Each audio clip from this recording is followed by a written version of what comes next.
नमस्कार. मी डॉक्टर भूषण शानभाग. एक होता परमेश्वरच्या पुढच्या भागामध्ये तुमचं स्वागत आहे.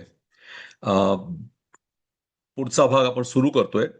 मागच्या भागामध्ये आपण बघितलं होतं, की प्रभासला मंगलेशनं पाठवलं होतं आणि मैत्रकांच्या भागाची म्हणजे सध्याच्या गुजरातची बरीचशी माहिती काढायला उत्तेजन दिलं होतं.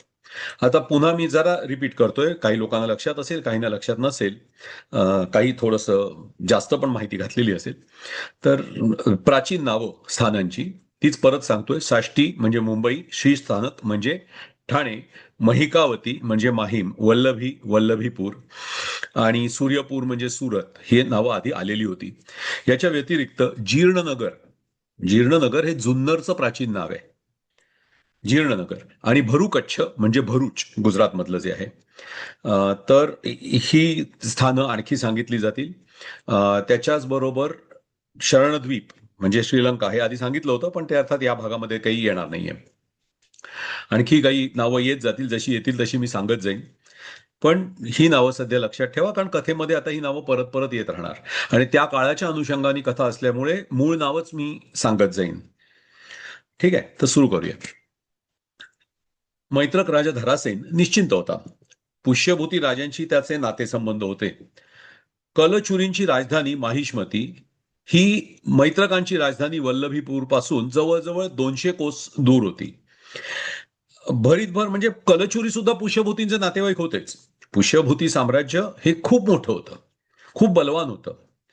पण नातेवाईकांचे नातेवाईक असल्यामुळे कलचुरी आपल्यावर हल्ला करणार नाहीत याची धरासेनला खात्री होती. आता पश्चिमेला समुद्र, उत्तरेला राजपूत आणि सिंधी राज्य होती, ती आकाराने खूप लहान होती आणि ते सुद्धा परत पुष्यभूती राजांचे मांडलिक होतेच. तिथून हल्ल्याची अपेक्षा नव्हती. राहता राहिली दक्षिण. दक्षिणेतल्या मराठी मुलुखामध्ये मोठा राजा कुणी नव्हता. कोकणात मोरे होते, पण मोऱ्यांचं राज्य कोकणापुरतं सीमित होतं आणि त्यांचं प्रमुख त्यांची ताकद ही दर्यावर होती, जमिनीवर नव्हे. त्यामुळे ते आपला प्रदेश राखून स्वस्थ होते. वल्लभीच्या जवळपास त्यांची सेना कधीच आली नव्हती. राहता राहिले कानडी मुलखातले चालुक्य, पण बदामी हे वल्लभीपासून 500 कोस दूर. नाशिक पर्यंत चालुक्यांनी हल्ले केले होते, पण तो म्हणजे जेमतेम निम्मा रस्ता होता आणि तो सगळा सपाट मुलूक होता. नाशिकच्या पुढे वल्लभीकडे येणारा मार्ग डोंगराळ, त्यात धड रस्ते नाहीत. तिथे सैन्याची हलवाहलव करणं अत्यंत अवघड. आपल्याला हरवू शकेल इतकं मोठं सैन्य घेऊन चालुक्य बदामी पासून वल्लभीपर्यंत येणं हे काही चालुक्यांसाठी खायचं काम नव्हतं. त्यामुळे चालुक्यांकडून आपल्यावर हल्ला होईल असं धरासेनला कधीच वाटलं नाही. पण मंगलेशचे विचार मात्र वेगळे होते. मंगलेशनी आधी प्रभास आणि त्याच्या लोकांना माहिती काढायला पाठवलं. प्रभासनं 3 महिन्यात बरीच माहिती गोळा केली. वल्लभीवर जायला एकतर नाशिकवरून किंवा श्रीस्थानकवरून सूर्यपूर बंदर गाठायचं आणि मग तिथून खंभातच्या आखाताला पूर्ण वळसा घालून वल्लभीवर उतरायचा हा मार्ग होता. त्यासाठी मंगलेशनी आधी उत्तर कोकण पादाक्रांत करायचं ठरवलं. श्रीस्थानक हे कोकणातलं एक महत्वाचं ठिकाण. श्रीस्थानकच्या दक्षिणेला साष्टी बेटांचा समूह, तिथे फक्त थोडे कोळी राहायचे. त्या बेटात महिकावती इथे कोळ्यांचा एक किल्ला होता. तर हे कोळी राजे सशस्त्र असायचे. आजूबाजूच्या भागावर आक्रमण लुटालूट बऱ्याच वेळा केली जायची. साष्टी बेटांवर कोळी राजांचं प्रभुत्व होतं. पण श्रीस्थानकहून वल्लभीला जाताना महिकावती एका बाजूला पडत होतं, त्यामुळे महिकावतीची एवढी काळजी करायचं कारण नव्हतं. एक तर महिकावती श्रीस्थानकच्या मंगलेशला श्रीस्थानक गाठून तिथून उत्तरेकडे जायचं होतं. दुसरं म्हणजे कोळी राजे जरी समुद्रावर आणि बेटांवर राज्य करत असले तरी त्यांची जमिनीवरची ताकद मर्यादित होती. चालुक्यांशी लढा घ्यायचा विचारही ते करू शकत नव्हते. मंगलेशला या सगळ्यात एकच मोठी अडचण दिसत होती.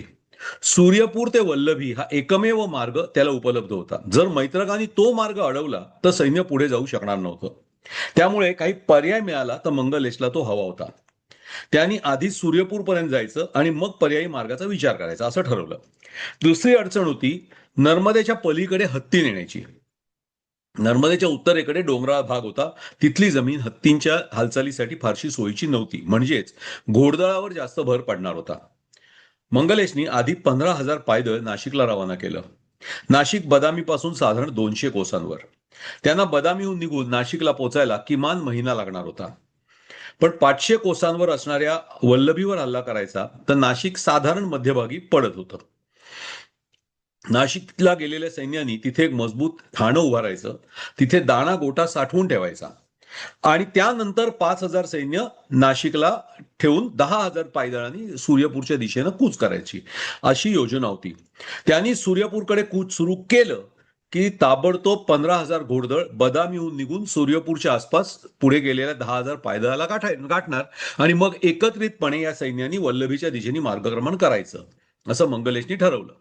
ठरल्याप्रमाणे मंगलेशचं पायदळ नाशिकला येऊन पोहोचलं. जगन्नाथ या सैन्याचं नेतृत्व करत होता.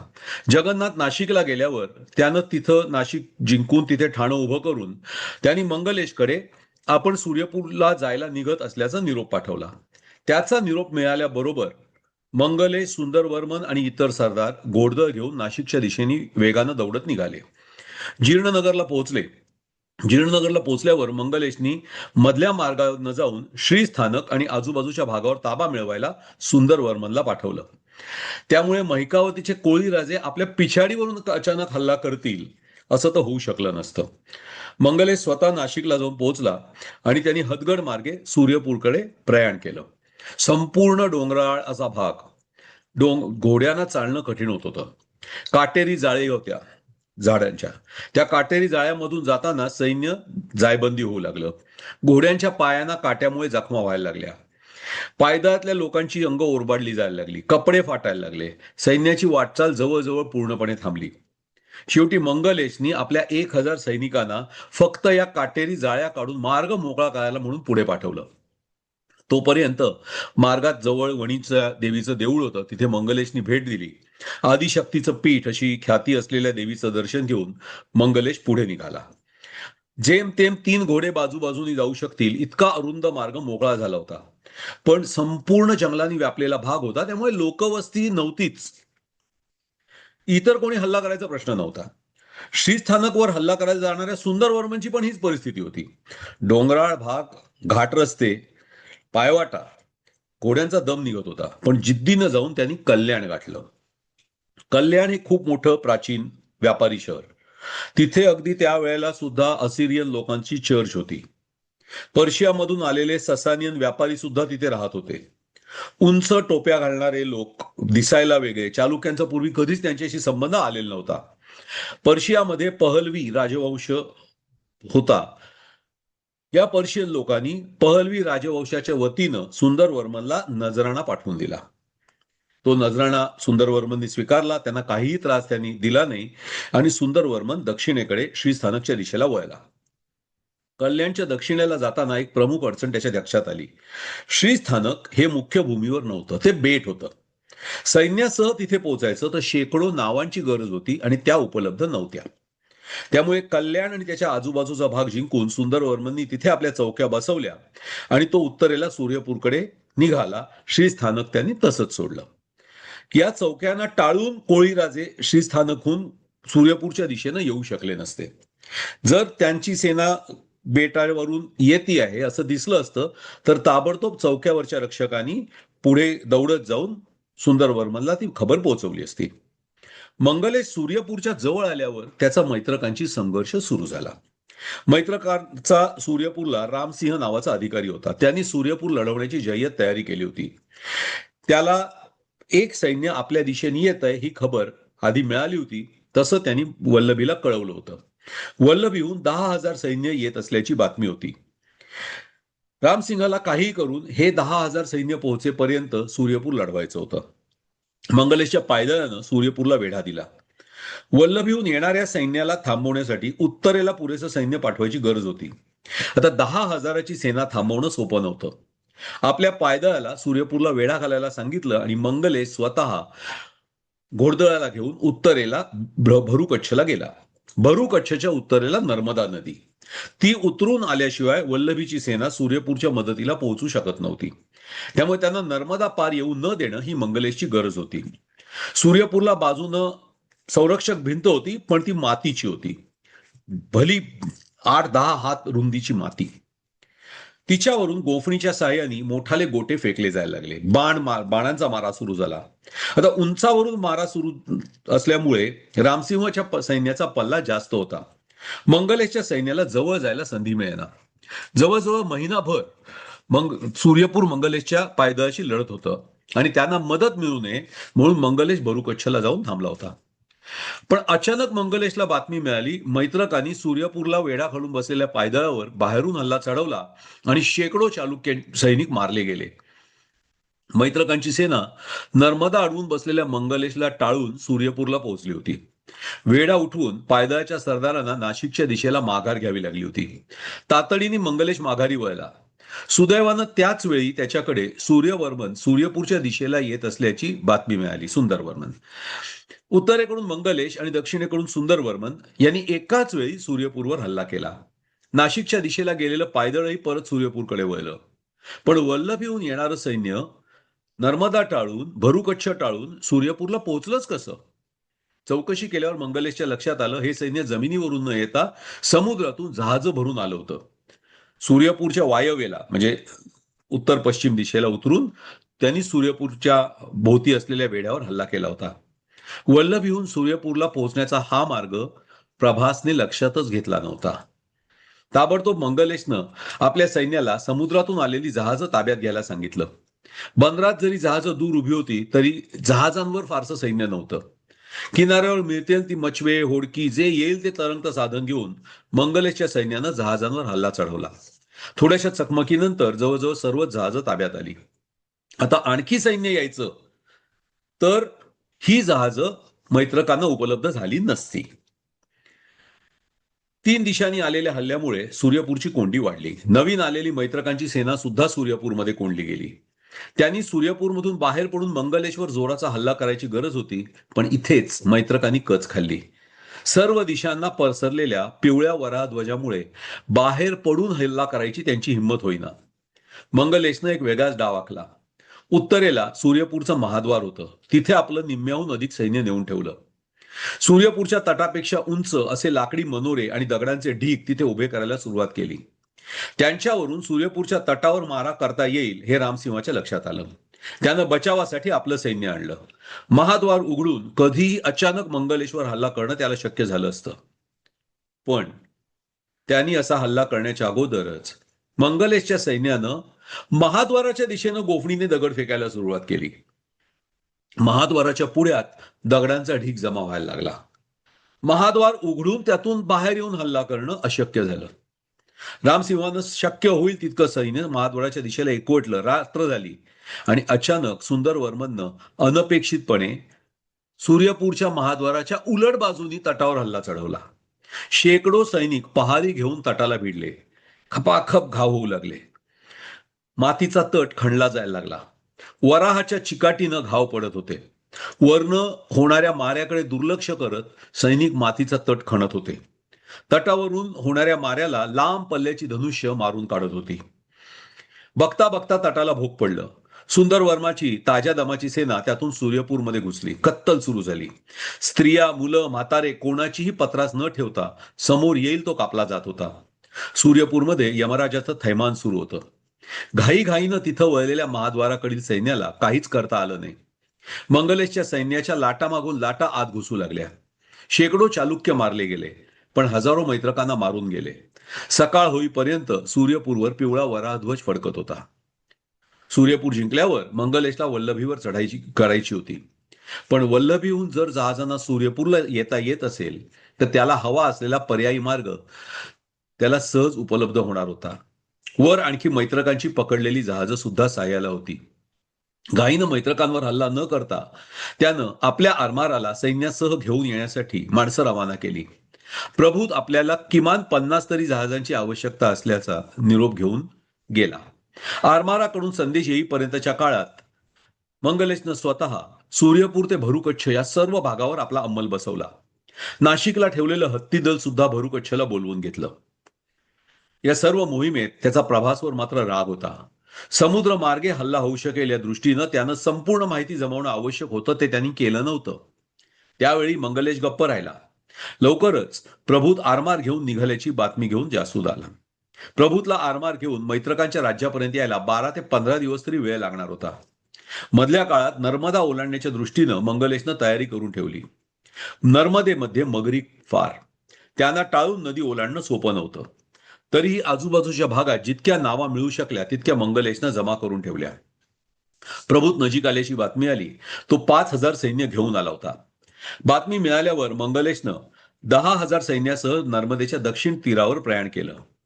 मंगलेशनं जर नर्मदा पार केली तर तो वल्लभीवर येऊ शकतो याची जाणीव मैत्रक राजा धरासेनला होतीच. नर्मदेच्या उत्तर तीरावर त्याची सेना सिद्ध होती. मंगलेशनं सूर्यपुरात असलेल्या सेनेपैकी 5,000 सेनेला 20 कोस पूर्वेला जाऊन नर्मदा ओलांडावी आणि तिथून पुन्हा पश्चिमेला येऊन धरासेनच्या सैन्यावर हल्ला करावा असे आदेश दिले. 20 कोस जाऊन नर्मदा ओलांडून 20 कोस परत यायला 2-3 दिवस तरी लागणार होते. तोपर्यंत मंगलेशची तयारी पूर्ण झाली होती. नदी ओलांडण्यासाठी आधी हत्तींना पुढे पाठवलं गेलं. त्यांच्या डोक्यावर जाट चामड्याच्या ढाली लावलेल्या होत्या. पाणी गढूळ करत हत्ती नर्मदेत शिरले. भक्ष्याच्या आशेनं आलेल्या मगरी इतका मोठा हत्तींचा जमाव पाहून लांबच राहिल्या. तरीही ज्या जवळ आल्या त्यांना मंगलेशच्या तरबेज तिरंदाजांनी टिपायला सुरुवात केली. थोड्या काळातच हत्तीदल नर्मदेच्या अर्ध्यापेक्षा पलीकडे जाऊन पोहोचलं. प्रभूतला आरमार घेऊन मैत्रकांच्या राज्यापर्यंत यायला 12 ते 15 दिवस तरी वेळ लागणार होता. मधल्या काळात नर्मदा ओलांडण्याच्या दृष्टीनं मंगलेशनं तयारी करून ठेवली. नर्मदेमध्ये मगरी फार, त्यांना टाळून नदी ओलांडणं सोपं नव्हतं. तरीही आजूबाजूच्या भागात जितक्या नावा मिळू शकल्या तितक्या मंगलेशनं जमा करून ठेवल्या. प्रभूत नजीक आल्याची बातमी आली. तो 5,000 सैन्य घेऊन आला होता. बातमी मिळाल्यावर मंगलेशनं 10,000 सैन्यासह नर्मदेच्या दक्षिण तीरावर प्रयाण केलं. मंगलेशनं जर नर्मदा पार केली तर तो वल्लभीवर येऊ शकतो याची जाणीव मैत्रक राजा धरासेनला होतीच. नर्मदेच्या उत्तर तीरावर त्याची सेना सिद्ध होती. मंगलेशनं सूर्यपुरात असलेल्या सेनेपैकी 5,000 सेनेला 20 कोस पूर्वेला जाऊन नर्मदा ओलांडावी आणि तिथून पुन्हा पश्चिमेला येऊन धरासेनच्या सैन्यावर हल्ला करावा असे आदेश दिले. 20 कोस जाऊन नर्मदा ओलांडून 20 कोस परत यायला 2-3 दिवस तरी लागणार होते. तोपर्यंत मंगलेशची तयारी पूर्ण झाली होती. नदी ओलांडण्यासाठी आधी हत्तींना पुढे पाठवलं गेलं. त्यांच्या डोक्यावर जाट चामड्याच्या ढाली लावलेल्या होत्या. पाणी गढूळ करत हत्ती नर्मदेत शिरले. भक्ष्याच्या आशेनं आलेल्या मगरी इतका मोठा हत्तींचा जमाव पाहून लांबच राहिल्या. तरीही ज्या जवळ आल्या त्यांना मंगलेशच्या तरबेज तिरंदाजांनी टिपायला सुरुवात केली. थोड्या काळातच हत्तीदल नर्मदेच्या अर्ध्यापेक्षा पलीकडे जाऊन पोहोचलं. पाठोपाठ मंगलेशच्या नावा निघाल्या. हत्तीदल जवळ येताच मैत्रकांच्या सेनेनं बाणांचा पाऊस पाडायला सुरुवात केली. पण चावड्याच्या ढालीमुळे हत्तींचं रक्षण होत होतं. याच वेळी नावामधून जाणाऱ्या चालुक्य सेनेनं आपली लांब पल्ल्याची धनुष्य वापरायला सुरुवात केली. मैत्रकांवर बाण बरसू लागले. इतक्यात मैत्रक सैन्यात काहीतरी गोंधळ उडाल्याची चिन्ह दिसू लागली. आपण पाठवलेलं 5,000 सैन्यानं मैत्रकांवर हल्ला केल्याचं मंगलेशनं ताडलं. त्यानं वेगात नदी पार करायला सुरुवात केली. एकच गदारोळ उडाला. पण दुपार उलटेपर्यंत मंगलेशचं संपूर्ण हत्तीदल आणि निम्म्याहून अधिक सेना नर्मदेच्या उत्तर तीरावर जाऊन पोहोचली होती. प्रभूत आरमाराला घेऊन सूर्यपूरच्या जवळ आला. त्यानं आणलेली जहाजं आणि मैत्रकांची पकडलेली जहाजं अशी 101 जहाजं होती.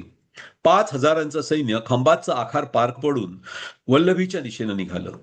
त्याचवेळी खंबातच्या आखाताला वळसा घालून मंगलेश उत्तरेकडून वल्लभीच्या दिशेला निघाला होता.